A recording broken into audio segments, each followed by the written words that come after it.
अनंतबल केवली के द्वारा धर्मोपदेश 14वां पर्व कथा।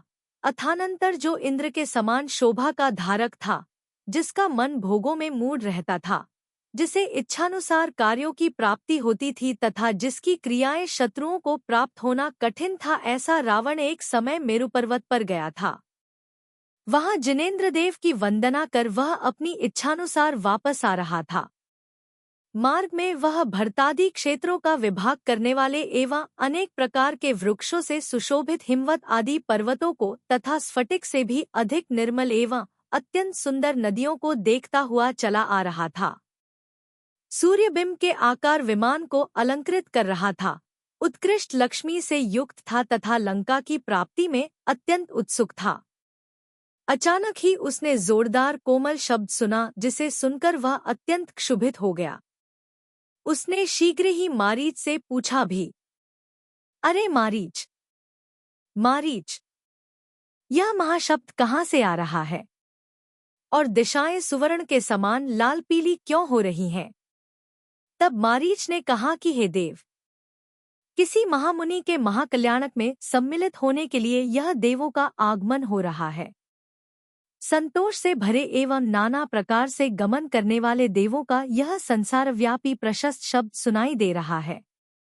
ये दिशाएं उन्हीं के मुकुट आदि की किरणों से व्याप्त होकर कुसुम रंग की देदीप्यमान कांति को धारण कर रही हैं। इस सुवर्णगिरि पर अनंतबल नामक मनिराज रहते थे, जान पड़ता है उन्हें ही आज केवल ज्ञान उत्पन्न हुआ है। तदंतर मारीच के वचन सुनकर सम्यक दर्शन की भावना से युक्त रावण परम हर्ष को प्राप्त हुआ। महाकांति को धारण करने वाला रावण उन महामुनि की वंदना करने के लिए दूरवर्ती आकाश प्रदेश से इस प्रकार नीचे उतरा मानो दूसरा इंद्र ही उतर रहा हो। तत्पश्चात इंद्र आदि देवों ने हाथ जोड़कर मुनिराज को नमस्कार किया, स्तुति की और फिर सब यथास्थान बैठ गए। विद्याधरों से युक्त रावण भी बड़ी भक्ति से नमस्कार एवं स्तुति कर योग्य भूमि में बैठ गया। तदंतर विनीत शिष्य के समान रावण ने मुनिराज से इस प्रकार पूछा कि हे भगवन, समस्त प्राणी धर्म का फल और मोक्ष का कारण जानना चाहते हैं, सो आप यह सब कहने के योग्य हैं। रावण के इस प्रश्न की चारों प्रकार के देवों, मनुष्यों और तियंचों ने भारी प्रशंसा की। तदंतर मुनिराज निम्न प्रकार वचन कहने लगे। उनके वे वचन निपुणता से युक्त थे, शुद्ध थे, महार्थ से भरे थे, परिमित अक्षरों से सहित थे, अखंडनीय थे और सर्वहितकारी तथा प्रिय थे। उन्होंने कहा कि अनादिकाल से बंधे हुए ज्ञानावरणादि 8 कर्मों से जिसकी आत्मीय शक्ति छिप गयो है, ऐसा यह प्राणी निरंतर भ्रमण कर रहा है। अनेक लक्ष्योनियों में नाना इंद्रियों से उत्पन्न होने वाले सुख दुख का सदा अनुभव करता रहता है। कर्मों का जब जैसा तोत्र मंद या मध्यम उदय आता है, वैसा रागी, द्वेषी अथवा मोही होता हुआ कुम्हार के चक्र के समान चतुर्गति में घूमता रहता है। यह जीव अत्यंत दुर्लभ मनुष्य पर्याय को भी प्राप्त कर लेता है, फिर भी ज्ञानावरण कर्म के कारण आत्महित को नहीं समझ पाता है। रसना और स्पर्शन इंद्रिय के वशीभूत हुए प्राणी अत्यंत निंदित कार्य करके पाप के भार से इतने वजनदार हो जाते हैं कि वे अनेक साधनों से उत्पन्न महादुख देने वाले नरकों में उस प्रकार जा पड़ते हैं, जिस प्रकार की पानी में पत्थर पड़ जाते हैं, डूब जाते हैं। जिनके मन की सभी निंदा करते हैं, ऐसे कितने ही मनुष्य धनादि से प्रेरित होकर माता, पिता, भाई, पुत्री, पत्नी, मित्रजन, गर्भस्थ बालक, वृद्ध, तरुण एवं स्त्रियों को मार डालते हैं तथा कितने ही महादुष्ट मनुष्य मनुष्यों, पक्षियों और हरिणों की हत्या करते हैं। जिनका चित्त धर्म से च्युत है, ऐसे कितने ही दुर्बुद्धि मनुष्य स्थलचारी एवं जलचारी जीवों को मारकर भयंकर वेदना वाले नरक में पड़ते हैं। मधुमक्खियों का घात करने वाले तथा वन में आग लगाने वाले दुष्ट चांडाल, निरंतर हिंसा में तत्पर रहने वाले पापी कहार और नीच शिकारी, झूठ वचन बोलने में आसक्त एवं पराया धन हरण करने में उद्यत प्राणी शरणहित हो भयंकर नरक में पड़ते हैं। जो मनुष्य जिस जिस प्रकार से मांस भक्षण करते हैं, नरक में दूसरे प्राणी उसी प्रकार से उनका भक्षण करते हैं। जो मनुष्य बेहद भारी परिग्रह से सहित है, बेहद बड़े आरंभ करते हैं, और तीव्र संकल्प विकल्प करते हैं, वे चिरकाल तक नरक में वास करते हैं। जो साधुओं से द्वेष रखते हैं, पापी हैं, मिथ्यादर्शन से सहित हैं एवं रौद्र ध्यान से जिनका मरण होता है, वे निश्चय ही नरक में जाते हैं। ऐसे जीव नरकों में कुल्हाड़ियों, तलवारों, चक्रों, करोंटों तथा अन्य अनेक प्रकार के शस्त्रों से चीरे जाते हैं। तीक्ष्ण चोंचों वाले पक्षी उन्हें चूंधते हैं। सिंह, व्याघ्र, कुत्ते, सर्प, अष्टापद, बिच्छू, भेड़िया तथा विक्रिया से बने हुए विविध प्रकार के प्राणी उन्हें बहुत भारी दुहक पहुंचाते हैं। जो शब्द आदि विषयों में अत्यंत आसक्ति करते हैं, ऐसे मायावी जीव तिर्यंच गति को प्राप्त होते हैं। उस तिर्यंच गति में जीव एक दूसरे को मार डालते हैं। मनुष्य विविध प्रकार के शस्त्रों से उनका घात करते हैं तथा स्वयं भार ढोना एवं दोहा जाना आदि कार्यों से महादुहक पाते हैं। संसार के संकट में भ्रमण करता हुआ यह जीव स्थल में, जल में, पहाड़ पर, वृक्ष पर और अन्यान्य सघन स्थानों में सोया है।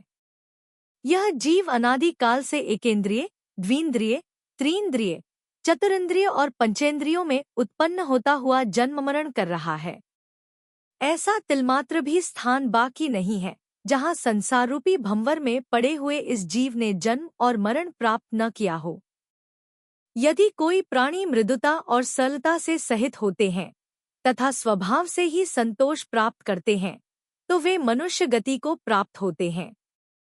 मनुष्य गति में भी मोही जीव परम सुख के कारणभूत कल्याण मार्ग को छोड़कर क्षणिक सुख के लिए पाप करते हैं।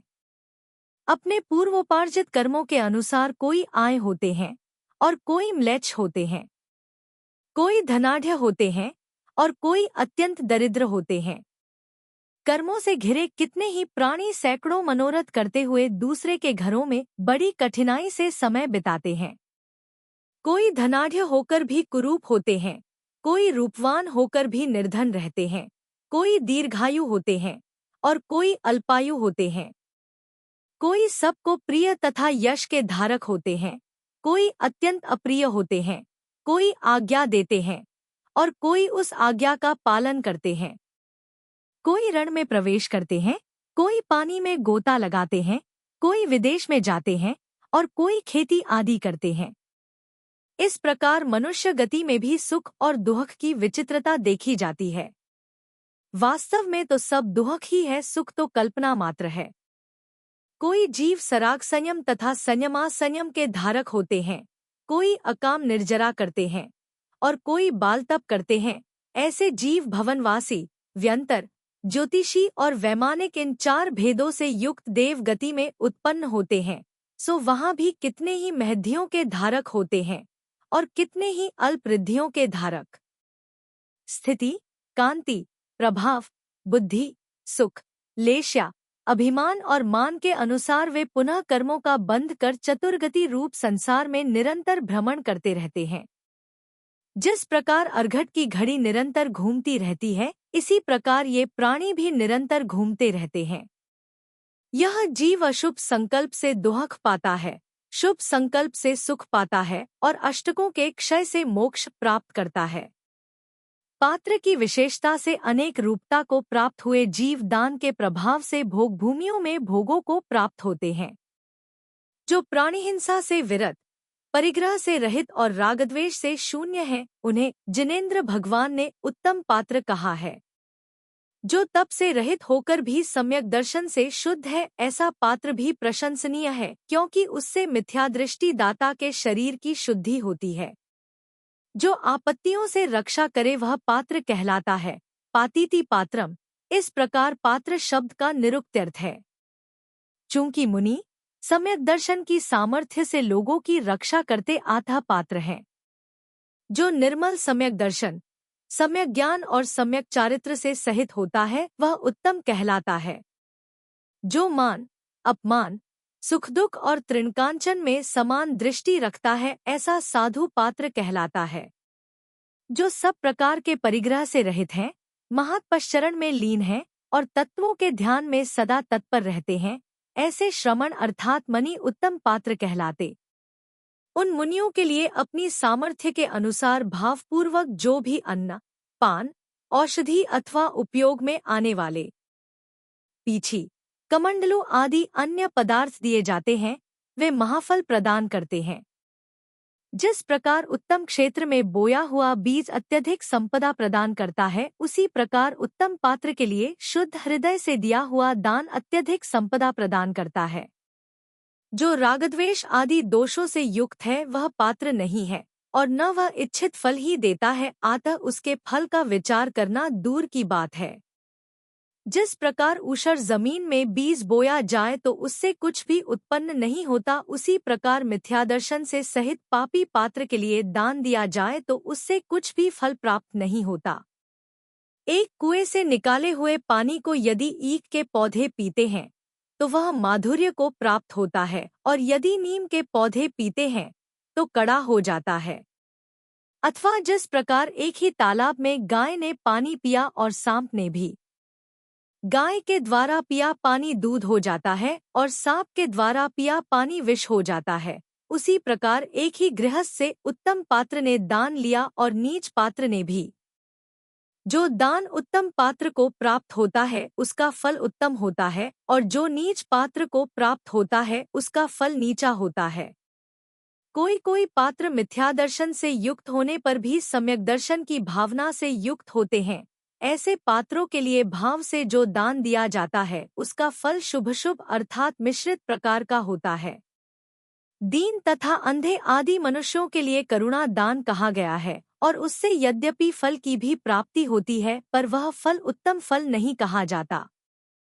सभी वेशधारी प्रयत्नपूर्वक अपने अनुकूल धर्म का उपदेश देते हैं, पर उत्तम हृदय के धारक मनुष्यों को विशेषकर उसकी परीक्षा करनी चाहिए। काम क्रोधादि से युक्त तथा अपनी समानता रखने वाले गृहस्थों के लिए जो द्रव्य दिया जाता है उसका क्या फल भोगने को मिलता है सो कहा नहीं जा सकता।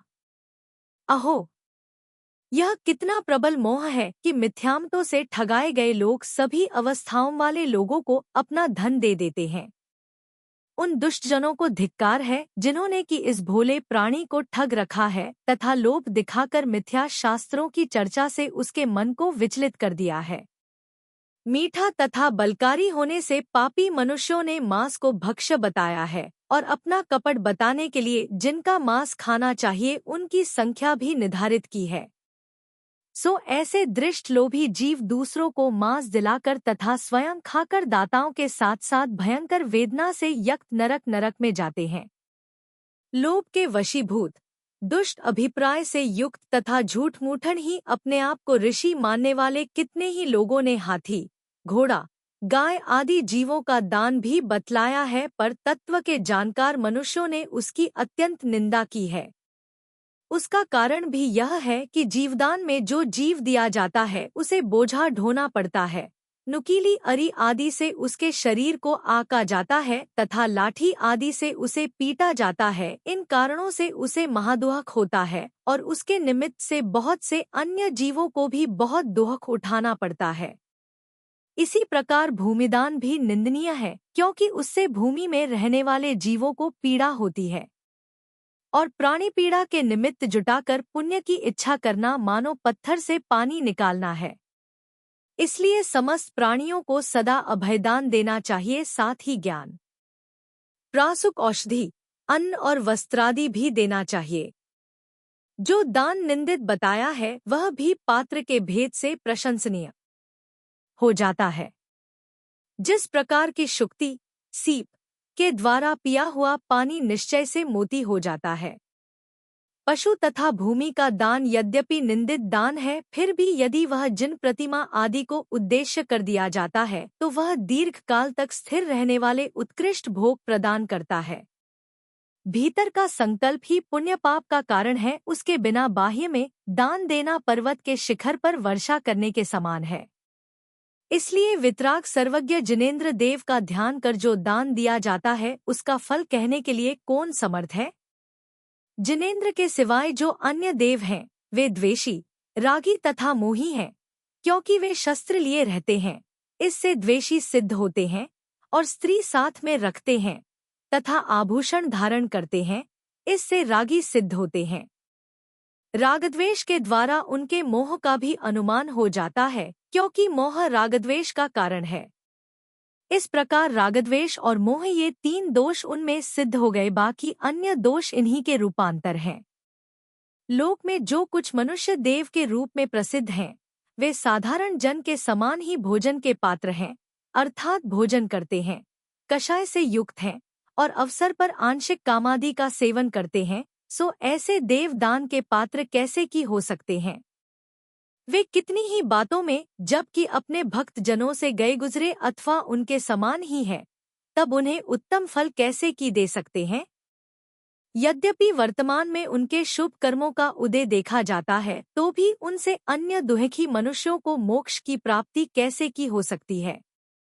ऐसे कुदेवों से मोक्ष की इच्छा करना बालों की मुट्ठी पेरकर तेल प्राप्त करने की इच्छा के समान है, अथवा अग्नि की सेवा से प्यास नष्ट करने की इच्छा के तुल्य है। यदि एक लंगड़ा मनुष्य दूसरे लंगड़े मनुष्य को देशांतर में ले जा सकता हो, तो इन देवों से दूसरे दुहखी जीवों को भी फल की प्राप्ति हो सकती है। जब इन देवों की यह बात है, तब पाप कार्य करने वाले उनके भक्तों की बात तो दूर ही रही, उनमें सत्पात्रता किसी तरह सिद्ध नहीं हो सकती। लोभ से प्रेरित हुए पापी जन यज्ञ में प्रवृत्त होते हैं, और लोग ऐसा करने वालों को दक्षिणा आदि के रूप में धन देते हैं। सो यह निर्दोष कैसे की हो सकता है? इसलिए जिनेंद्र देव को उद्देश्य कर जो दान दिया जाता है, वही सर्वदोष रहित है और वही महाफल प्रदान करता है। धर्म तो व्यापार के समान है। जिस प्रकार व्यापार में सदा हीनाधिकता का विचार किया जाता है, उसी प्रकार धर्म में भी सदा हीनाधिकता का विचार रखना चाहिए, अर्थात हानिलाभ पर दृष्टि रखना चाहिए।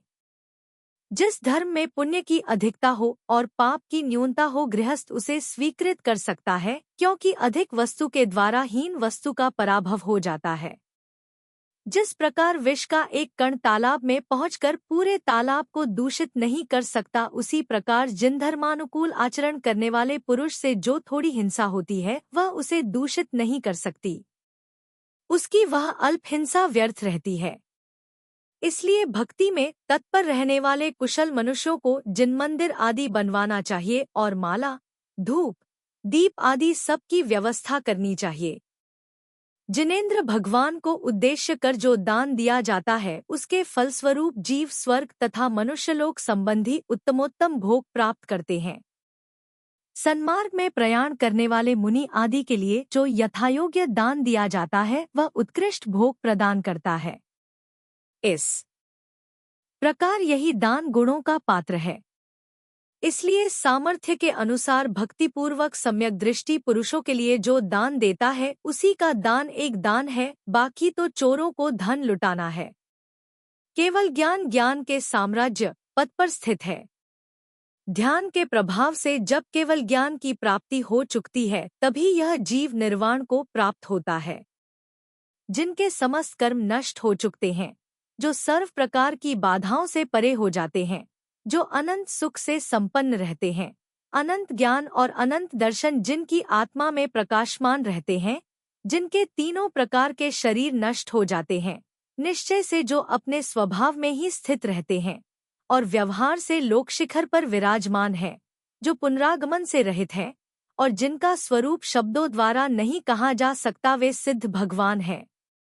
लोभरूपी पवन से बने दुहख रूपी अग्नि के बीच में पड़े पापी जीव पुण्य रूपी जल के बिना निरंतर क्लेश भोगते रहते हैं। पापरूपी अंधकार के बीच में रहने वाले तथा मिथ्यादर्शन के वशीभूत कितने ही जीव धर्मरूपी सूर्य की किरणों से प्रबोध को प्राप्त होते हैं।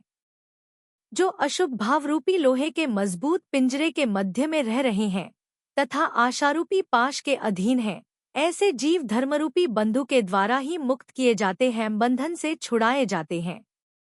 जो लोकबिंदुसार नामक पूर्व का एक देश है, ऐसे व्याकरण से सिद्ध है कि जो धारण करे सो धर्म है। धरतीति धर्मः, इस प्रकार उसका निरुक्त है। और यह ठीक भी है, क्योंकि अच्छी तरह से आचरण किया हुआ धर्म दुर्गति में पड़ते हुए जीव को धारण कर लेता है, चा लेता है, इसलिए वह धर्म कहलाता है। लब धातु का अर्थ प्राप्ति है और प्राप्ति संपर्क को कहते हैं, आता धर्म को प्राप्ति को धर्मलाभ कहते हैं। अब हम जिन भगवान के द्वारा कहे हुए धर्म का संक्षेप से निरूपण करते हैं, साथ ही उसके कुछ भेदों और उनके फलों का भी निर्देश करेंगे, सो तुम एकाग्रचित्त होकर सुनो। हिंसा, झूठ, चोरी, कुशील और परिग्रह से विरक्त होना सो व्रत कहलाता है। ऐसा व्रत अवश्य ईर्ष्या, भाषा, ऐषणा, आदान निक्षेपण और उत्सर्ग ये 5 समितियां हैं। साधु को इनका प्रयत्नपूर्वक पालन करना चाहिए। वचन, मन और काय की प्रवृत्ति का सर्वथा अभाव हो जाना अथवा उसमें कोमलता आ जाना गुप्ती है। इसका आचरण बड़े आदर से करना चाहिए। क्रोध, मान, माया और लोभ ये 4 कषाय महाशत्रु हैं। इन्हीं के द्वारा जीव संसार में परिभ्रमण करता है। आगम के अनुसार कार्य करने वाले मनुष्य को क्षमा से क्रोध का, मृदुता से मान का, सरलता से माया का और संतोष से लोभ का निग्रह करना चाहिए। अभी ऊपर जिन व्रत समिति आदि का वर्णन किया है वह सब धर्म कहलाता है। इसके सिवाय त्याग भी विशेष धर्म कहा गया है। स्पर्शन, रसना, घ्राण, चक्षु और कर्ण ये 5 इंद्रियां प्रसिद्ध हैं। इनका जीतना धर्म कहलाता है। उपवास, अवमौदर्य, वृत्ति प्रसंख्यान, रस परित्याग, विविक्त शय्यासन और कायक्लेश ये 6 बाह्य तप हैं। बाह्य तप अंतरंग तप की रक्षा के लिए वृत्ति अर्थात बाड़ी के समान है। प्रायश्चित्त, विनय, वैयावृत्य, स्वाध्याय, व्युत्सर्ग और ध्यान ये 6 आभ्यंतर तप है। यह समस्त तप धर्म कहलाता है। भव्य जीव इस धर्म के द्वारा कर्मों का वियोजन अर्थात विनाश तथा अनंत व्यवसायों को परिवर्तित करने वाले अनेक आश्चर्यजनक कार्य करते हैं। यह जीव धर्म के प्रभाव से ऐसा विक्रियात्मक शरीर प्राप्त करता है कि जिसके द्वारा समस्त मनुष्य और देवों को बाधा देने तथा लोकाकाश को व्याप्त करने में समर्थ होता है। धर्म के प्रभाव से यह जीव इतना महाबलवान हो जाता है कि तीनों लोकों को एक ग्रास बना सकता है। अनिमा, महिमा आदि 8 प्रकार के ऐश्वर्य तथा अनेक दुर्लभ योग भी यह धर्म के प्रभाव से प्राप्त करता है।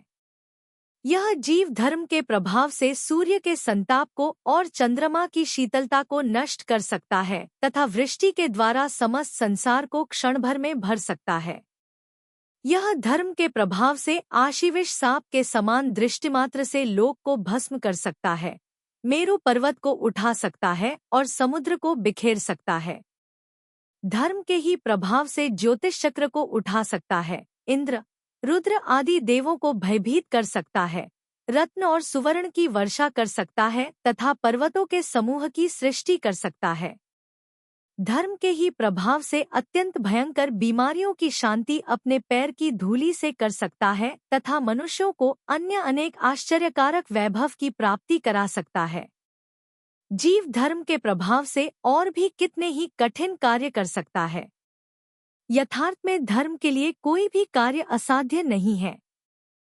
जो जीव धर्म पूर्वक मरण करते हैं वे ज्योतिष चक्र को उल्लंघन कर गुणों के निवासभूत सौधर्मादि स्वर्गों में उत्पन्न होते हैं। धर्म का उपार्जन कर कितने ही सामानिक देव होते हैं, कितने ही इंद्र होते हैं और कितने ही अहमिंद्र बनते हैं। धर्म के प्रभाव से जीव उन महलों में उत्पन्न होते हैं जो कि स्वर्ण, स्फटिक और वैडूर्य मणिमय खंभों के समूह से निर्मित होते हैं, जिनकी स्वर्णादि निर्मित दीवालें सदा देदीप्यमान रहती हैं, जो अत्यंत ऊंचे और अनेक भूमियों, खंडों से युक्त होते हैं, जिनके फर्श पद्मराग, दधिराग तथा मधुराग आदि विचित्र विचित्र मणियों से बने होते हैं, जिनमें मोतियों की मालाएं लटकती रहती हैं, जो झरोखों से सुशोभित होते हैं, जिनके किनारों पर हरिण, चमरी गाय, सिंह, हाथी तथा अन्यान्य जीवों के सुंदर सुंदर चित्र चित्रित रहते हैं, ऐसी वेदिकाओं से जो अलंकृत होते हैं, जो चंद्रशाला आदि से सहित होते हैं, ध्वजाओं और मालाओं से अलंकृत रहते हैं तथा जिनकी कक्षाओं में मनोहारी शय्याएं और आसन बिछे रहते हैं। धर्म धारण करने वाले लोग ऐसे विमान आदि स्थानों में उत्पन्न होते हैं जो वादित्र आदि संगीत के साधनों से युक्त रहते हैं, इच्छानुसार जिनमें गमन होता है, जो उत्तम परिकर से सहित होते हैं, कमल आदि प्रसाधन सामग्री से युक्त रहते हैं और अपनी प्रभा से सूर्य की दीप्ति और चंद्रमा की कांति को तिरस्कृत करते रहते हैं। धर्म के प्रभाव से प्राणियों को देव भवनों में ऐसा वैक्रियक शरीर प्राप्त होता है जो कि सुखमय निद्रा के दूर होने पर जागृत हुए के समान जान पड़ता है, जिसकी इंद्रियां अत्यंत निर्मल होती हैं, जो तत्काल उदित समान देदीप्यमान होता है, जो कांति से चंद्रमा की तुलना प्राप्त करता है, रज, पसीना तथा बीमारी से रहित होता है, अत्यंत सुगंधित, निर्मल और कोमल होता है, उत्कृष्ट लक्ष्मी से युक्त, नयनाभिराम और उत्पाद जन्म से उत्पन्न होता है। इसके सिवाय अपनी कांति के समूह से दिगंतराल को आच्छादित करने वाले आभूषण भी प्राप्त होते हैं। धर्म के प्रभाव से स्वर्ग में ऐसी अप्सराएं प्राप्त होती हैं जिनके की चरणों का स्पर्शन कमलदल के समान कोमल होता है, जिनके नख अत्यंत कांतिमान होते हैं, जिनके लाल लाल वस्त्रों के अंचल नूपुरों में उलझते रहते हैं, जिनकी जंघाएं केले के स्तंभ के समान स्निग्ध स्पर्श से युक्त होती हैं, जिनके घुटने मांसपेशियों में अंतर्निहित रहते हैं, जिनके स्थूल नितंब मेखलाओं से सुशोभित होते हैं, जिनकी चाल हाथों की चाल के समान मस्ती से भरी रहती है, जो सूक्ष्म त्रिवली से युक्त मध्यभाग से सुशोभित होती हैं, जिनके स्तनों के मंडल नवीन उदित चंद्रमा के समान होते हैं, जिनको रत्नावली की कांति से सदा चांदनी छिटकती रहती है, जो मालती के समान कोमल और पतली भुजारूपी लताओं को धारण करती है, जिनके हाथ महामूल्य मणियों की खनकती हुई चूड़ियों से सदा युक्त रहते हैं, अशोक पल्लव के समान कोमलता धारण करने वाली जिनकी अंगुलियों से मानो कांति चूती रहती है, जिनके कंठ शंख के समान होते हैं, जिनके ओठ दांतों की कांति से आच्छादित रहते हैं, जिनके कपोलरूपी निर्मल दर्पणों का समस्त भाग लावण्य से संलिप्त रहता है, जिनके नयनांत को सघन कांति सदा कर्णाभरण की शोभा बढ़ाया करती है, मोतियों से व्याप्त पद्मराग मणि जिनकी मांग को अलंकृत करते रहते हैं, जिनके केशों के समूह भ्रमर के समान काले, सूक्ष्म और अत्यंत कोमल हैं, जिनके शरीर का स्पर्श मृणाल के समान कोमल है, जिनकी आवाज अत्यंत मधुर है, जो सब प्रकार का उपचार जानती हैं, जिनकी समस्त क्रियाएं अत्यंत मनोहर हैं, जिनके श्वासोच्छ्वास की सुगंधी नंदनवन की सुगंधी के समान है, जो अभिप्राय के समझने में कुशल, पंचेंद्रियों को सुख पहुंचाने वाली और इच्छानुसार रूप को धारण करने वाली हैं। देवलोग उन अप्सराओं के साथ जहां संकल्प मात्र से ही समस्त उपकरण उपस्थित हो जाते हैं, ऐसा विषयजन्य विशाल सुख भोगते हैं। अथवा मनुष्य लोक में जो सुख प्राप्त होता है, जिनेंद्र देव ने उस सब को धर्म का फल कहा है।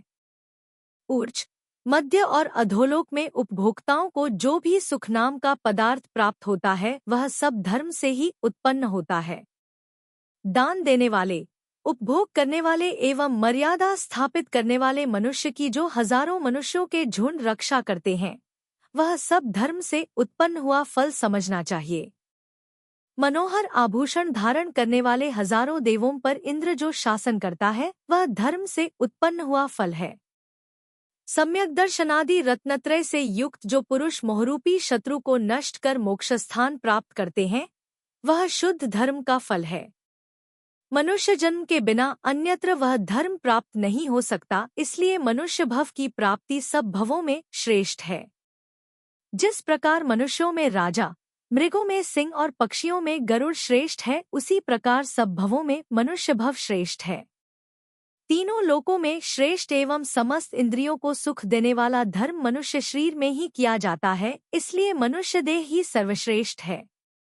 जिस प्रकार तृणों में धान, वृक्षों में चंदन और पत्थरों में रत्न श्रेष्ठ है, उसी प्रकार सब भवों में मनुष्य भव श्रेष्ठ है। हजारों उत्सर्पिणियों में भ्रमण करने के बाद यह जीव किसी तरह मनुष्य जन्म प्राप्त करता है और नहीं भी प्राप्त करता है। क्लेशों से छुटकारा देने वाले उस मनुष्य जन्म को पाकर जो मनुष्य धर्म नहीं करता है, वह पुनः दुर्गतियों को प्राप्त होता है। जिस प्रकार समुद्र के पानी में गिरा महामूल्य रत्न दुर्लभ हो जाता है, उसी प्रकार नष्ट हुए मनुष्य जन्म का पुनः पाना भी दुर्लभ है। इसी मनुष्य पर्याय में यथायोग्य धर्म कर प्राणी स्वर्गादिक में समस्त फल प्राप्त करते हैं। सर्वज्ञ देव के द्वारा कहे हुए इस उपदेश को सुनकर भानुकर्ण बहुत ही हर्षित हुआ। उसके नेत्र कमल के समान विकसित हो गए। उसने भक्तिपूर्वक प्रणाम कर तथा हाथ जोड़कर पूछा कि हे भगवान, अभी जो उपदेश प्राप्त हुआ है उससे मुझे तृप्ति नहीं हुई है, अतः भेद प्रभेद के द्वारा धर्म का निरूपण कीजिए। तब अनंतबल केवली कहने लगे कि अच्छा, धर्म का विशेष वर्णन सुनो, जिसके प्रभाव से भव्य प्राणी संसार से मुक्त हो जाते हैं। महाव्रत और अनुव्रत के भेद से धर्म दो प्रकार का कहा गया है। उनमें से पहला अर्थात महाव्रत गृहत्यागी मुनियों के होता है और दूसरा अर्थात अनुव्रत संसारवर्ती गृहस्थों के होता है। अब मैं समस्त परिग्रहों से रहित महान आत्मा के धारी मुनियों का वह चरित्र कहता हूँ जो कि पापों को नष्ट करने में समर्थ है। समस्त पदार्थों को जानने वाले मुनि सुव्रतनाथ तीर्थंकर के तीर्थ में ऐसे कितने ही महापुरुष हैं जो जन्म मरण संबंधी महाभय से युक्त हैं।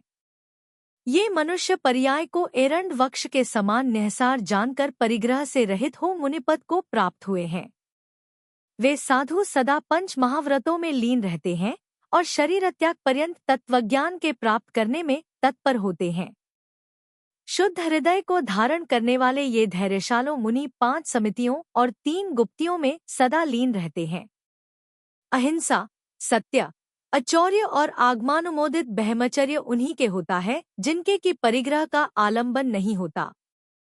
जो बुद्धिमान जन अपने शरीर में भी राग नहीं करते हैं और सूर्यास्त हो जाने पर यत्नपूर्वक विश्राम करते हैं, उनके परिग्रह क्या हो सकता है? अर्थात कुछ नहीं। मुनि पाप उपार्जन करने वाले बालाग्रमात्र परिग्रह से रहित होते हैं तथा अत्यंत धीरवीर और सिंह के समान पराक्रमी होते हैं। ये वायु के समान सब प्रकार के प्रतिबंध से रहित होते हैं। पक्षियों के तो परिग्रह हो सकता है, पर मुनियों के रंजमात्र भी परिग्रह नहीं होता। ये आकाश के समान मल के संसर्ग से रहित होते हैं। इनकी चेष्टाएं अत्यंत प्रशंसनीय होती हैं। ये चंद्रमा के समान सौम्य और दिवाकर के समान देदीप्यमान होते हैं। ये समुद्र के समान गंभीर, सुमेरु के समान धीरवीर और भयभीत कछुए के समान समस्त इंद्रियों के समूह को अत्यंत गुप्त रखने वाले होते हैं। ये क्षमा धर्म के कारण क्षमा अर्थात पृथ्वी के तुल्य है, कषायों के उद्रेक से रहित है और 84 लाख गुणों से सहित है।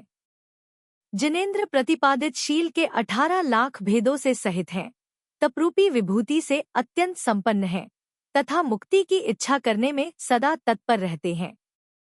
ये मुनि जिनेंद्र निरूपित पदार्थों में लीन रहते हैं, अन्य धर्मों के भी अच्छे जानकार होते हैं, श्रुतरूपी सागर के पारगामी और यम के धारी होते हैं। ये मुनि अनेक नियमों के करने वाले, उद्दंडता से रहित, नाना रिद्धियों से संपन्न और महामंगलमय शरीर के धारक होते हैं। इस तरह जो पूर्वोक्त गुणों को धारण करने वाले हैं, समस्त जगत के आभरण हैं और जिनके कर्म क्षीण हो गए हैं, ऐसे मुनि उत्तम देव पद को प्राप्त होते हैं। तदंतर 2-3 भवों में ध्यानाग्नि के द्वारा समस्त कलशता को जलाकर निर्वाण सुख को प्राप्त कर लेते हैं। अब स्नेहरूपी पिंजरे में रुके हुए गृहस्थाश्रमवासी लोगों का 12 प्रकार का धर्म कहता हूँ, सो सुनो।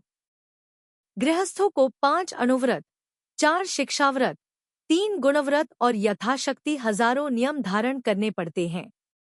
स्थूल हिंसा, स्थूल झूठ, स्थूल परद्रव्य ग्रहण, परस्त्री समागम और अनंत तृष्णा से विरत होना ये गृहस्थों के 5 अनुव्रत कहलाते हैं। इन व्रतों को रक्षा के लिए जिनेंद्र देव ने निम्नांकित भावना का निरूपण किया है। जिस प्रकार मुझे अपना शरीर इष्ट है, उसी प्रकार समस्त प्राणियों को भी अपना अपना शरीर इष्ट होता है। ऐसा जानकर गृहस्थ को सब प्राणियों पर दया करनी चाहिए। जिनेंद्र देव ने दया को ही धर्म को परम सीमा बतलाई है। यथार्थ में जिनके चित्त दयारहित हैं, उनके थोड़ा भी धर्म नहीं होता है। जो वचन दूसरों को पीड़ा पहुंचाने में निमित्त है वह असत्य ही कहा गया है, क्योंकि सत्य इससे विपरीत होता है। की गई चोरी इस जन्म में वध, बंधन आदि कराती है और मरने के बाद कुयोनियों में नाना प्रकार के दुख देती है। इसलिए बुद्धिमान मनुष्य को चाहिए कि वह चोरी का सर्व प्रकार से त्याग करे। जो कार्य दोनों लोकों में विरोध का कारण है वह क्या ही कैसे की जा सकता है। परस्त्री का सर्पिणी के समान दूर से ही त्याग करना चाहिए, क्योंकि वह पापिनी लोभ के वशीभूत हो पुरुष का नाश कर देती है। जिस प्रकार अपनी स्त्री को कोई दूसरा मनुष्य छेड़ता है और उससे अपने आप को दुख होता है, उसी प्रकार सभी की यह व्यवस्था जाननी चाहिए। परस्त्री सेवन करने वाले मनुष्य को इसी जन्म में बहुत भारी तिरस्कार प्राप्त होता है और मरने पर तिर्यंश तथा नरकती के अत्यंत दुहसा दुख प्राप्त करने ही पड़ते हैं। अपनी इच्छा का सदा परिमाण करना चाहिए, क्योंकि इच्छा पर यदि अंकुश नहीं लगाया गया तो वह महादुख देती है। इस विषय में भद्र और कांचन का उदाहरण प्रसिद्ध है। वैर आदि को बेचने वाला एक भद्र नामक पुरुष था। उसने प्रतिज्ञा की थी कि मैं 1 दीनार का ही परिग्रह रखूंगा। एक बार उसे मार्ग में पड़ा हुआ बटुआ मिला। उस बटुए में यद्यपि बहुत दीनारें रखी थी, पर भद्र ने अपनी प्रतिज्ञा का ध्यान कर कुतूहलवश उनमें से 1 दीनार निकाल ली। शेष बटुआ वहीं छोड़ दिया। वह बटुआ कांचन नामक दूसरे पुरुष ने देखा तो वह सब का सब उठा लिया। दीनारों का स्वामी राजा था। जब उसने जांच पड़ताल की तो कांचन को मृत्यु की सजा दी गई और भद्र ने जो 1 दीनार ली थी वह स्वयं ही जाकर राजा को वापस कर दी, जिससे राजा ने उसका सम्मान किया। अनर्थ दंडों का त्याग करना, दिशाओं और विदिशाओं में आवागमन की सीमा निर्धारित करना और भोगोपभोग का परिमाण करना, ये 3 गुणवत है। प्रयत्नपूर्वक सामायिक करना, प्रोषधोपवास धारण करना, अतिथि संविभाग और आयु का क्षय उपस्थित होने पर सल्लेखना धारण करना, ये 4 शिक्षाव्रत हैं। जिसने अपने आगमन के विषय में किसी तिथि का संकेत नहीं किया है, जो परिग्रह से रहित है और सम्यक दर्शनादि गुणों से युक्त होकर घर आता है, ऐसा मुनि अतिथि कहलाता है। ऐसे अतिथि के लिए अपने वैभव के अनुसार आदरपूर्वक लोभरहित हो भिक्षा तथा उपकरण आदि देना चाहिए, यही अतिथि संविभाग है। इनके सिवाय गृहस्थ मधु, मद्य, मांस, जुआ, रात्रि भोजन और वेश्यासमागम से जो विरक्त होता है उसे नियम कहा है। इस गृहस्थ धर्म का पालन कर जो समाधिपूर्वक मरण करता है वह उत्तम देव पर्याय को प्राप्त होता है और वहां से च्युत होकर उत्तम मनुष्यत्व प्राप्त करता है। ऐसा जीव अधिक से अधिक 8 भवों में रत्नत्रय का पालन कर अंत में निर्ग्रंथ हो सिद्धिपद को प्राप्त होता है। जो दुर्लभ मनुष्य पर्याय पाकर यथोक्त आचरण करने में असमर्थ है, केवल जिनेंद्र देव के द्वारा कथित आचरण की श्रद्धा करता है, वह भी निकट काल में तब प्राप्त करता है। जिसका लाभ सब लाभों में श्रेष्ठ है, ऐसे केवल सम्यक दर्शन के द्वारा भी मनुष्य दुर्गति के भय से छट जाता है। जो स्वभाव से ही जिनेंद्र भगवान को नमस्कार कर है वह पुण्य का आधार होता है तथा पाप के अंशमात्र का भी उससे संबंध नहीं होता। नमस्कार तो दूर रहा, जो जिनेंद्र देव का भावपूर्वक स्मरण भी करता है उसके करोड़ों भवों के द्वारा संचित पाप कर्म शीघ्र ही नष्ट हो जाते हैं। जो मनुष्य 3 लोक में श्रेष्ठ रत्नस्वरूप जिनेंद्र देव को हृदय में धारण करता है, उसके सब ग्रह, स्वप्न और शकुन की सूचना देने वाले पक्षी सदा शुभ ही रहते हैं। जो मनुष्य अहंते नमः, अहंत के लिए नमस्कार हो, इस वचन का भावपूर्वक उच्चारण करता है उसके समस्त कर्म शीघ्र ही नष्ट हो जाते हैं, इसमें संशय नहीं है। जिनेंद्र चंद्र की कथारूपी किरणों के समागम से भव्य जीव का निर्मल हृदय रूपी कुमुद शीघ्र ही प्रफुल्ल अवस्था को प्राप्त होता है। जो मनुष्य अरहंत सिद्ध और मुनियों के लिए नमस्कार करता है वह जिनशासन के भक्त जनों से स्नेह रखने वाला अतीत संसार है, अर्थात शीघ्र ही मोक्ष प्राप्त करने वाला है, ऐसा जानना चाहिए। जो पुरुष जिनेंद्र देव की प्रतिमा बनवाता है, जिनेंद्र देव का आकार लिखवाता है, जिनेंद्र देव की पूजा करता है अथवा जिनेंद्र देव की स्तुति करता है, उसके लिए संसार में कुछ भी दुर्लभ नहीं होता। यह मनुष्य चाहे राजा हो चाहे साधारण कुटुंबी, धनाढ्य हो चाहे दरिद्र, जो भी धर्म से युक्त होता है वह समस्त संसार में पूज्य होता है। जो महाविनय से संपन्न तथा कार्य और अकार्य के विचार में निपुण हैं, वे धर्म के समागम से गृहस्थों में प्रधान होते हैं। जो मनुष्य मधु, मांस और मदिरा आदि का उपयोग नहीं करते हैं, वे गृहस्थों के आभूषण पद पद पर स्थित हैं, अर्थात गृहस्थों के आभूषण हैं। जो शंका, कांक्षा और विचिकित्सा से रहित हैं, जिनकी आत्मा अन्य दृष्टियों को प्रशंसा से दूर है और जो अन्य शासन संबंधी स्तवन से वर्जित है, वे गृहस्थों में प्रधान पद को प्राप्त हैं। जो उत्तम वस्त्र का धारक है, जिसके शरीर से सुगंधी निकल रही है, जिसका दर्शन सबको प्रिय लगता है, नगर की स्त्रियां जिसकी प्रशंसा कर रही हैं, जो पृथ्वी को देखता हुआ चलता है, जिसने सब विकार छोड़ दिए हैं, जो उत्तम भावना से युक्त है और अच्छे कार्यों के करने में तत्पर है, ऐसा होता हुआ जो जिनेंद्र देव की वंदना के लिए जाता है उसे अनंत पुण्य प्राप्त होता है। जो परद्रव्य को तृण के समान, परपुरुष को अपने समान और परस्त्री को माता के समान देखते हैं, वे धन्य हैं। मैं दीक्षा लेकर पृथ्वी पर कब विहार करूंगा और कब कर्मों को नष्ट कर सिद्धालय में पहुंचूंगा। जो निर्मल चित्त का धारी मनुष्य प्रतिदिन ऐसा विचार करता है, कम भयभीत होकर ही मानो उसकी संगति नहीं करते। कोई कोई गृहस्थ प्राणी 7-8 भवों में मोक्ष प्राप्त कर लेते हैं और उत्तम हृदय को धारण करने वाले कितने ही मनुष्य तीक्ष्ण तप कर 2-3 भव में ही मुक्त हो जाते हैं। मध्यम भव्य प्राणी शीघ्र ही महान आनंद अर्थात मोक्ष प्राप्त कर लेते हैं, पर जो असमर्थ हैं, किंत मार्ग को जानते हैं, वे कुछ विश्राम करने के बाद महाआनंद प्राप्त कर पाते हैं। जो मनुष्य मार्ग को न जानकर दिन में 100 योजन तक गमन करता है, वह भटकता ही रहता है तथा चिरकाल तक भी इष्ट स्थान को नहीं प्राप्त कर सकता है। जिनका श्रद्धान मिथ्या है, ऐसे लोग उग्र तपश्चरण करते हुए भी जन्म मरण से रहित पद नहीं प्राप्त कर पाते हैं। जो मोक्षमार्ग अर्थात रत्नत्रय से भ्रष्ट हैं, वे मोहरूपी अंधकार से आच्छादित तथा कषायरूपी सो से व्याप्त संसार रूपी अटवी में भटकते रहते हैं। जिसके न शील है, न सम्यक्त्व है और न उत्तम त्याग ही है, उसका संसार सागर से संतरण किस प्रकार हो सकता है। विंध्याचल के जिस प्रवाह में पहाड़ के समान ऊंचे ऊंचे हाथी बह जाते हैं, उसमें बेचारे खरगोश तो निःसंदेह ही बह जाते हैं। जहाँ कुतीर्थ का उपदेश देने वाले कुगुरु भी जन्मजरा मृत्युरूपी आवर्तों से युक्त संसार रूपी प्रवाह में चक्कर काटते हैं, वहाँ उनके भक्तों की कथा ही क्या है। जिस प्रकार पानी में पड़ी शिला को शिला ही तारने में समर्थ नहीं है, उसी प्रकार परिग्रही साधु शरणागत परिग्रही भक्तों को तारने में समर्थ नहीं है। जो तप के द्वारा पापों को जलाकर हल्के हो गए हैं, ऐसे तत्वज्ञ मनुष्य ही अपने उपदेश से दूसरों को तारने में समर्थ होते हैं। जो यह मनुष्य क्षेत्र है, सो भयंकर संसार सागर में मानो उत्तम रत्नद्वीप है। इसकी प्राप्ति बड़े दुहक से होती है। इस रत्नद्वीप में आकर बुद्धिमान मनुष्य को अवश्य ही नियम रूपी रत्न ग्रहण करना चाहिए, क्योंकि वर्तमान शरीर छोड़कर पर्यायांतर में अवश्य ही जाना होगा।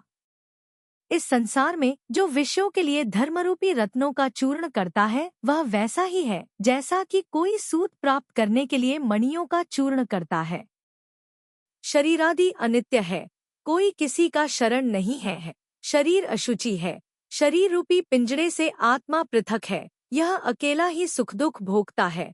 संसार के स्वरूप का चिंतन करना, लोक की विचित्रता का विचार करना, आश्रव के दुर्गुणों का ध्यान करना, संवर की महिमा का चिंतन करना, पूर्वबद्ध कर्मों की निर्जरा का उपाय सोचना, बोधि अर्थात रत्नत्रय की दुर्लभता का विचार करना और धर्म का माहात्म्य सोचना। जिनेंद्र भगवान ने ये 12 भावनाएं कही हैं, सो इन्हें सदा हृदय में धारण करना चाहिए।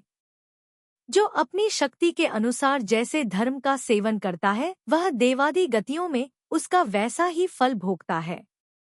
इस प्रकार उपदेश देते हुए अनंत बल केवलों से भानुकरण ने पूछा कि हे नाथ, मैं अब नियम तथा उसके भेदों को जानना चाहता हूँ।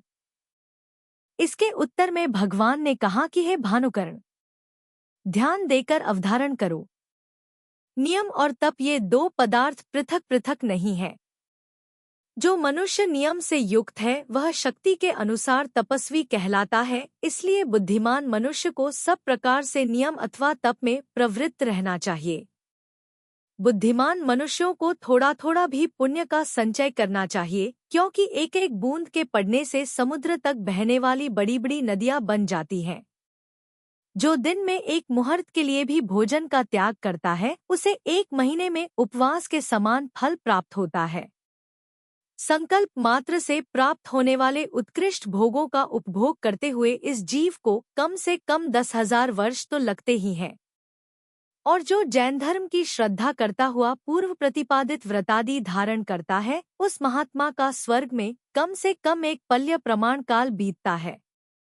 वहां से च्युत होकर वह मनुष्य गति में उस प्रकार उत्तम भोग प्राप्त करता है जिस प्रकार तापसवंश में उत्पन्न हुई उपवना ने प्राप्त किए थे। एक उपवना नाम की दुहखिनी कन्या थी जो भाई बंधुओं से रहित थी और बेर आदि खाकर अपनी जीविका करती थी। एक बार उसने मुहूर्त भर के लिए आहार का त्याग किया। उस व्रत के प्रभाव से राजा ने उसका बड़ा आदर किया तथा व्रत के अनंतर उसे उत्कृष्ट धन संपदा से युक्त किया। इस घटना से उसका मन धर्म में अत्यंत उत्साहित हो गया। जो मनुष्य निरंतर जिनेंद्र भगवान के वचनों का पालन करता है वह परलोक में निर्बाध सुख का उपभोग करता है। जो प्रतिदिन 2 मुहूर्त के लिए आहार का त्याग करता है उसे महीने में 2 उपवास का फल प्राप्त होता है। इस प्रकार जो एक एक मुहूर्त बढ़ाता हुआ 30 मुहूर्त तक के लिए आहार का त्याग करता है उसे 3-4 आदि उपवासों का फल प्राप्त होता है। तेला आदि उपवासों में भी इसी तरह मुहूर्त की योजना कर लेनी चाहिए। जो अधिक काल के लिए त्याग होता है उसका कारण के अनुसार अधिक फल कहना चाहिए। प्राणी स्वर्ग में इस नियम का फल प्राप्त कर मनुष्यों में उत्पन्न होते हैं और वहां अद्भुत चेष्टाओं के धारक होते हैं। स्वर्ग में फल भोगने से जो पुण्य शेष बचता है उसके फलस्वरूप वे स्त्रियों के पति होते हैं जिनका की शरीर लावण्य रूपी पंख से लिप्त रहता है तथा जो मन को हरण करने वाले हावभाव विभ्रम किया करती हैं।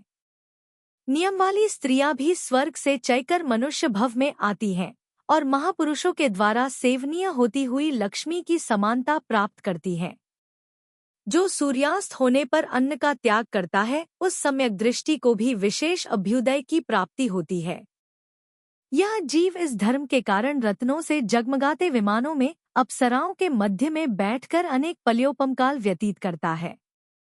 इसलिए दुर्लभ मनुष्य पर्याय पाकर धर्म में तत्पर रहने वाले मनुष्यों को महाप्रभु श्री जिनेंद्र देव की उपासना करनी चाहिए, जिनके आसनस्थ होने पर देव, तिर्यंच और मनुष्यों से सेवित एक योजन की पृथ्वी स्वर्णमयी हो जाती है, जिनके 8 प्रातिहार्य और 34 महातिशय प्रकट होते हैं तथा जिनका रूप 1000 सूर्यों के समान देदीप्यमान एवं नेत्रों को सुख देने वाला होता है।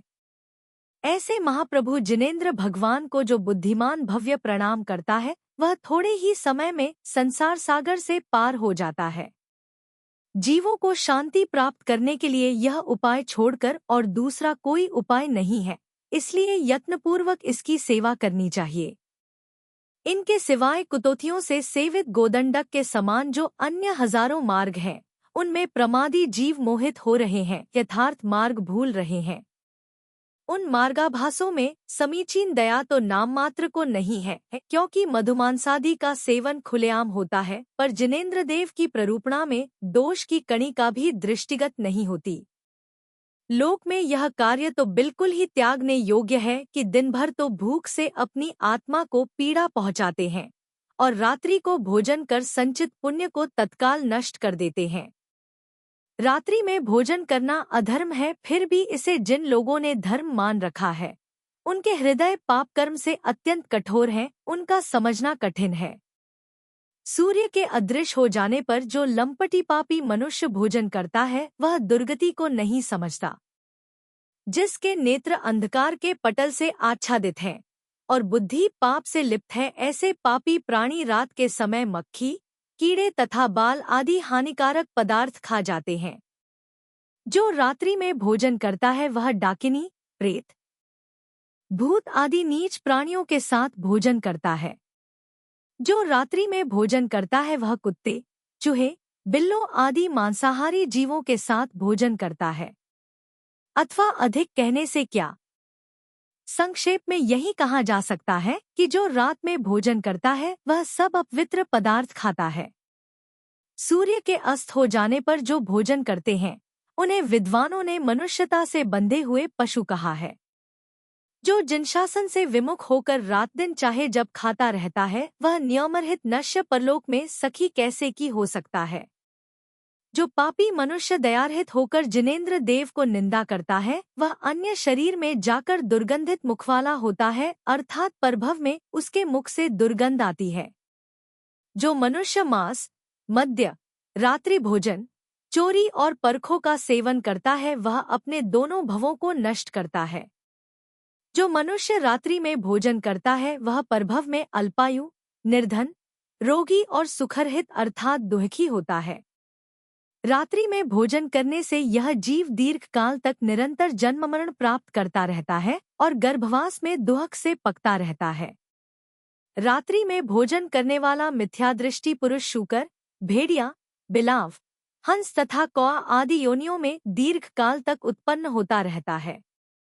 जो दुर्बुद्धि रात्रि में भोजन करता है वह हजारों उत्सर्पिणी अवसर्पिणी काल तक कुयोनियों में दुहक उठाता रहता है।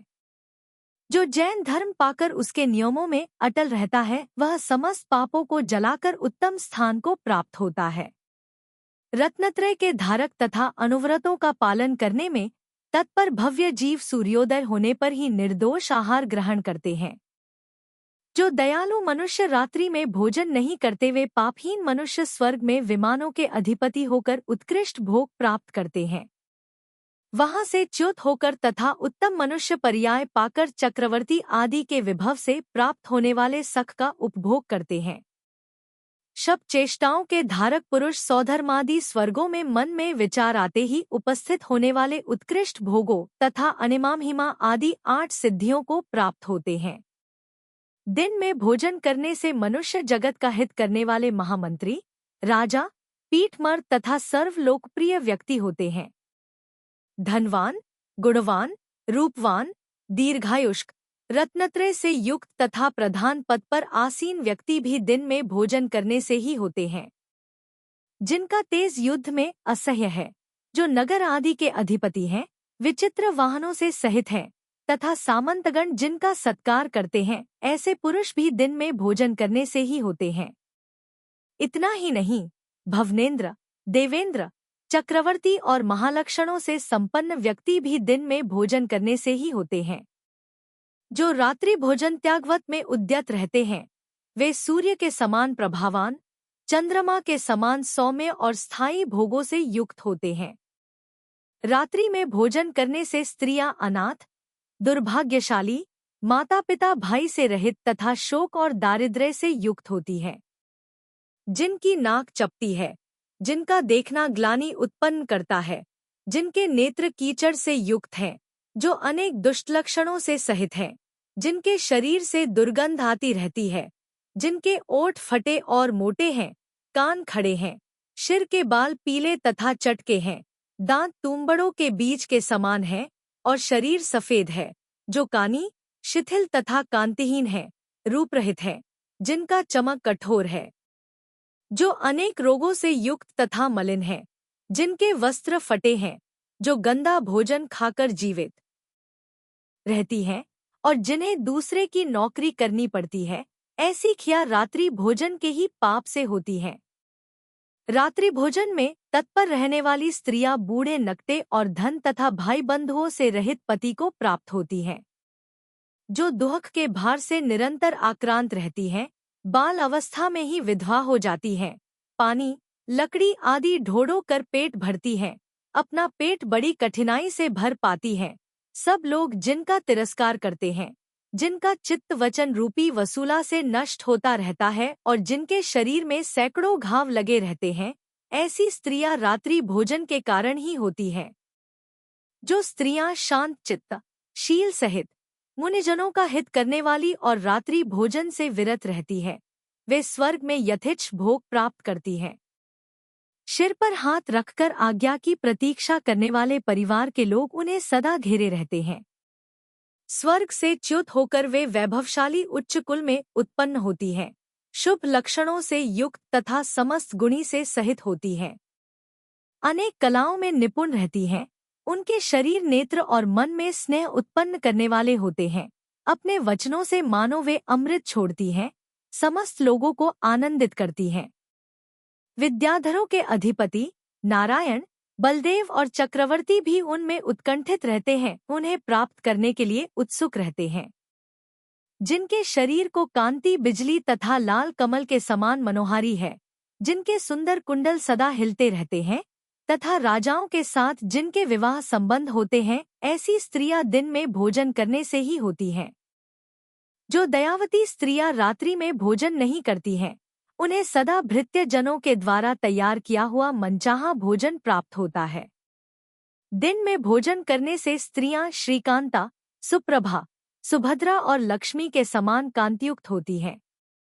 इसलिए नर हो चाहे नारी, दोनों को अपना चित्त नियम में स्थिर कर अनेक दुहकों से सहित जो रात्रि भोजन है उसका त्याग करना चाहिए। इस प्रकार थोड़े ही प्रयास से जब सुख मिलता है तो उस प्रयास का निरंतर सेवन करो। ऐसा कौन है जो अपने लिए सुख की इच्छा न करता हो? धर्म सुखोत्पत्ति का कारण है और अधर्म दुहकोत्पत्ति का, ऐसा जानकर धर्म की सेवा करनी चाहिए और अधर्म का परित्याग। यह बात गोपालकों तक में प्रसिद्ध है कि धर्म से सुख होता है और अधर्म से दुहक। धर्म का माहात्म्य देखो कि जिसके प्रभाव से प्राणी स्वर्ग से च्युत होकर मनुष्यों में उत्पन्न होते हैं और वहां महाभोगों से युक्त तथा मनोहर शरीर के धारक होते हैं। वे जल तथा स्थल में उत्पन्न हुए रत्नों के आधार होते हैं और उदासीन होने पर भी सदा सुखी रहते हैं। ऐसे मनुष्यों के स्वर्ण, वस्त्र तथा धान आदि के भंडारों की रक्षा हाथों में विविध प्रकार के शस्त्र धारण करने वाले लोग किया करते हैं। उन्हें अत्यधिक गाय, भैंस आदि पशु, हाथी, घोड़े, रथ, पयादे, देश, ग्राम, महल, नौकरों के समूह, विशाल लक्ष्मी और सिंहासन प्राप्त होते हैं। साथ ही जो मन और इंद्रियों के विषय उत्पन्न करने में समर्थ हैं, जिनकी चाल हंसी के समान विलासपूर्ण है, जिनका शरीर अत्यधिक सौंदर्य से युक्त है, जिनकी आवाज मीठी है, जिनके स्तन स्थूल हैं, जो अनेक शुभ लक्षणों से युक्त हैं, जो नेत्रों को पराधीन करने के लिए जाल के समान हैं, तथा जिनकी चेष्टाएं मनोहर हैं, ऐसी अनेक तरुण स्त्रियां और नाना अलंकार धारण करने वाली दासियां पुण्य के फलस्वरूप प्राप्त होती हैं। कित ने ही मूर्ख प्राणी ऐसे हैं कि जो सुखसमूह की प्राप्ति का कारण धर्म है उसे जानते ही नहीं है, अतः वे उसके साधन के लिए प्रयत्न ही नहीं करते। और जिनकी आत्मा पाप कर्म के वशीभूत है तथा जो पाप कर्मों में निरंतर तत्पर रहते हैं, ऐसे भी कितने ही लोग हैं कि जो धर्म को सुख प्राप्ति का साधन सुनकर भी उसका सेवन नहीं करते। उत्तम कार्यों के बाधक पाप कर्म के उपशांत हो जाने पर कुछ ही जीव ऐसे होते हैं कि जो उत्सुक चित्त हो गुरु के समीप जाकर धर्म का स्वरूप पूछते हैं, तथा पाप कर्म के उपशांत होने से यदि वे जीव उत्तम आचरण करने लगते हैं तो उनमें सद्गुरु के वचन सार्थक हो जाते हैं। जो बुद्धिमान मनुष्य पाप का परित्याग कर इस नियम का पालन करते हैं, वे स्वर्ग में महागुणों के धारक होते हुए प्रथम अथवा द्वितीय होते हैं। जो मनुष्य भक्तिपूर्वक मुनियों के भोजन करने का समय बिताकर बाद में भोजन करते हैं, स्वर्ग में देव लोग सदा उन्हें सुखी देखने की इच्छा करते हैं। उत्तम तेज को धारण करने वाले वे पुरुष देवों के समूह के इंद्र होते हैं अथवा मनचाहे भोग प्राप्त करने वाले सामानिक पद को प्राप्त करते हैं। जिस प्रकार वट वृक्ष का छोटा सा बीज आगे चलकर ऊंचा वृक्ष हो जाता है, उसी प्रकार छोटा सा तब भी आगे चलकर महाभोग रूपी फल को धारण करता है। जिसकी बुद्धि निरंतर धर्म में आसक्त रहती है, ऐसा मनुष्य अपने पूर्वाचरित धर्म के प्रभाव से कुबेरकांत के समान नेत्रों को आकर्षित करने वाले सुंदर शरीर का धारक होता है। एक सहस्रभट नाम का पुरुष था। उसने मुनिवेला व्रत धारण किया था, अर्थात मुनियों के भोजन करने का समय बीत जाने के बाद ही वह भोजन करता था। एक बार उसने मुनि के लिए आहार दिया। उसके प्रभाव से उसके घर रत्नवृष्टि हुई और वह मरकर परभव में कुबेरकान सेठ हुआ, जो कि भूमंडल में प्रसिद्ध उत्कृष्ट पराक्रमी, महाधन से युक्त और सेवक समूह के मध्य में स्थित रहने वाला था। पूर्णिमा के चंद्रमा के समान उसका शरीर अत्यंत सुंदर था और वह उत्कृष्ट भोगों को भोगता हुआ समस्त शास्त्रों का अर्थ जानने में निपुण था। पूर्व धर्म के प्रभाव से ही उसने परम वैराग्य को प्राप्त हो जिनेंद्र प्रतिपादित दीक्षा को धारण किया था। जो मनुष्य अंगार महर्षियों के काल की प्रतीक्षा करते हैं, वे हरिशेन चक्रवर्ती के समान उत्कृष्ट भोगों को प्राप्त होते हैं। हरिशेन ने मुनिवेला में मुनि के आगमन की प्रतीक्षा कर बहुत भारी पुण्य का संचय किया था, इसलिए वह अत्यंत उन्नत लक्ष्मी को प्राप्त हुआ था। शुद्ध सम्यक दर्शन को धारण करने वाले जो मनुष्य ध्यान की भावना से प्रेरित हो मुनि के समीप जाकर एक भक्त करते हैं, अर्थात एक बार भोजन करने का नियम लेते हैं और एक भक्त से हो समय पूरा कर मृत्यु को प्राप्त होते हैं, वे रत्नों को कांति से जगमगाते हुए विमानों में उत्पन्न होते हैं। शुद्ध हृदय को धारण करने वाले वे देव निरंतर प्रकाशित रहने वाले उन विमानों अप्सराओं के बीच बैठकर चिरकाल तक क्रीड़ा करते हैं। जो उत्तम हार धारण किए हुए हैं, जिनकी कलाइयों में उत्तम कड़े सुशोभित हैं, जो कमर में कटिसूत्र और सिर पर मुकुट धारण करते हैं, जिनके ऊपर छत्र फिरता है और पार्श्व में चमर ढोले जाते हैं, ऐसे देव एक भक्त व्रत के प्रभाव से होते हैं। जो महाव्रत धारण करने की भावना रखते हुए वर्तमान में अनुव्रत धारण करते हैं तथा शरीर को अनित्य समझकर जिनके हृदय अत्यंत शांत हो चुके हैं, ऐसे जो मनुष्य हृदयपूर्वक अष्टमी और चतुर्दशी के दिन उपवास करते हैं, वे स्वर्ग की दीर्घायु का बंध करते हैं। उनमें से कोई तो सौधर्मादि स्वर्गों में जन्म लेते हैं, कोई अहमिंद्र पद प्राप्त करते हैं और कोई विशुद्धता के कारण मोक्ष जाते हैं।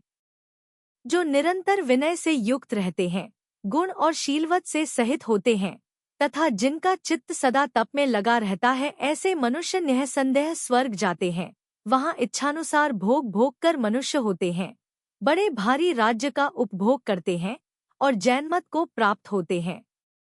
जैनमत को पाकर क्रमक्रम से मुनियों का चरित्र धारण करते हैं और उसके प्रभाव से सर्व कर्मरहित सिद्धों का निकेतन प्राप्त कर लेते हैं।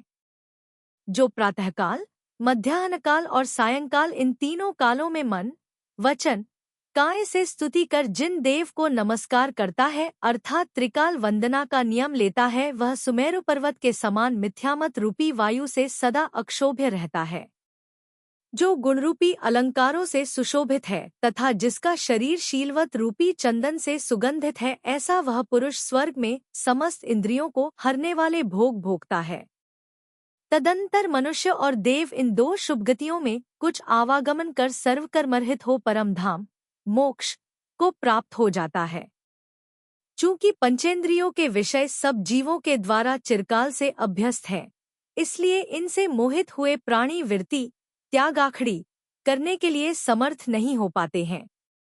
यहाँ बड़ा आश्चर्य तो यही है कि फिर भी उत्तम पुरुष उन विषयों को विषमिश्रित अन्न के समान देखकर मोक्ष प्राप्ति के साधक कार्य का सेवन करते हैं। संसार में भ्रमण करने वाले सम्यकदृष्टि जीव को यदि एक ही वृत्ति आखड़ी प्राप्त हो जाती है तो वह मोक्ष का बीज हो जाती है। जिन प्राणियों के एक भी नियम नहीं है, वे पशु हैं अथवा रस्सी से रहित, पक्ष में व्रतशील आदि गुणों से रहित, फूटे घड़े के समान है। गुण और व्रत से समृद्ध तथा नियमों का पालन करने वाला प्राणी यदि वह संसार से पार होने की इच्छा रखता है तो उसे प्रमादरहित होना चाहिए।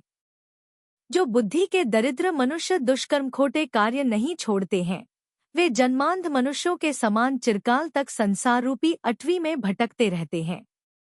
तदंतर वहाँ जो भी तिर्यंच मनुष्य और देव विद्यमान थे, वे उन अनंतबल केवली रूपी चंद्रमा के वचन रूपी किरणों के समागम से परम हर्ष को प्राप्त हुए। उनमें से कोई तो सम्यक दर्शन को प्राप्त हुए, कोई अनुव्रती हुए और कोई बलशाली महावतों के धारक हुए।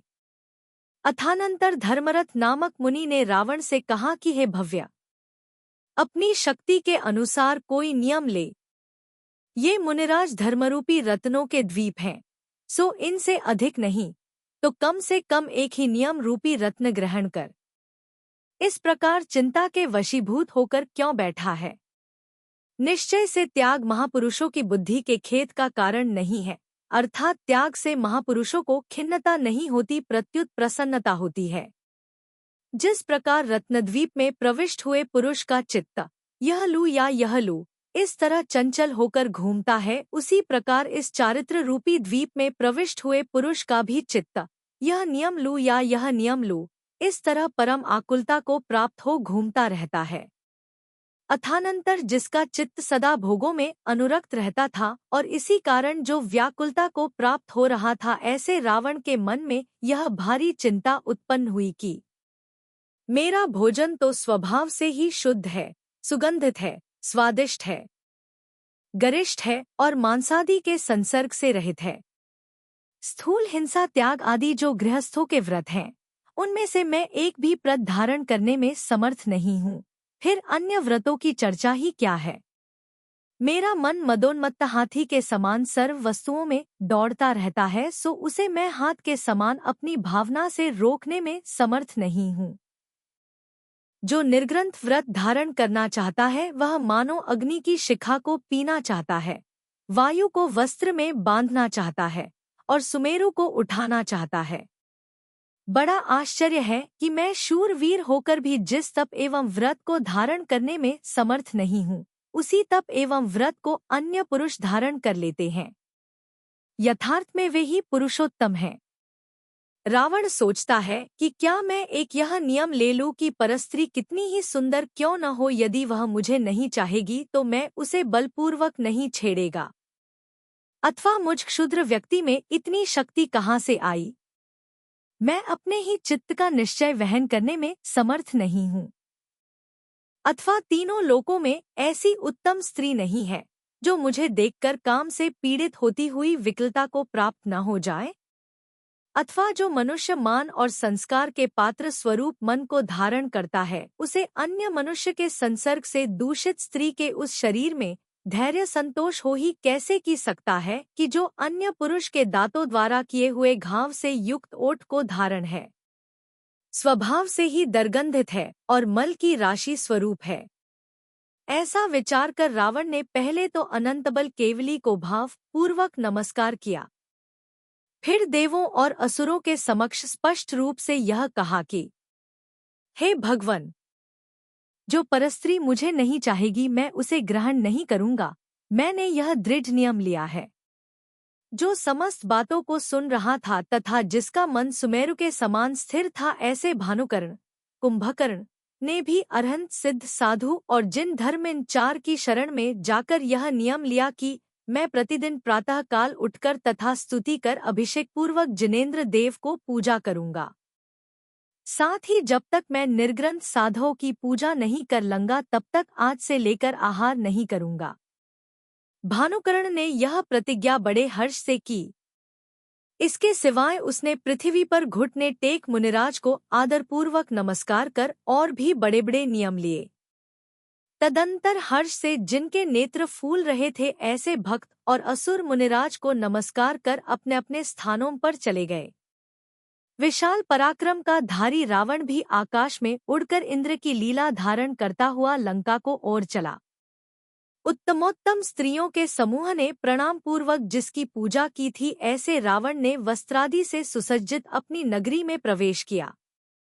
जिस प्रकार अनावृत देव मेरु पर्वत की गंभीर गुहा में रहता है, उसी प्रकार रावण भी समस्त वैभव से युक्त अपने निवास गृह में प्रवेश कर रहने लगा।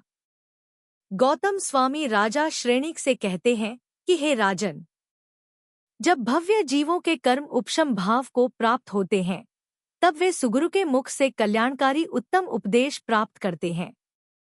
ऐसा जानकर हे प्रबुद्ध एवं उद्यमशील हृदय के धारक भव्य जनों, तुम लोग बार बार जिन धर्म के सुनने में तत्पर हो, क्योंकि जो उत्तम विनयपूर्वक धर्म श्रवण करते हैं, उन्हें सूर्य के समान विपुल ज्ञान प्राप्त होता है। इस प्रकार आर्ष नाम से प्रसिद्ध रविशेणाचार्य के द्वारा कथित पद्मचरित में अनंतबल केवली के द्वारा धर्मोपदेश का निरूपण करने वाला 14वां पर्व समाप्त हुआ।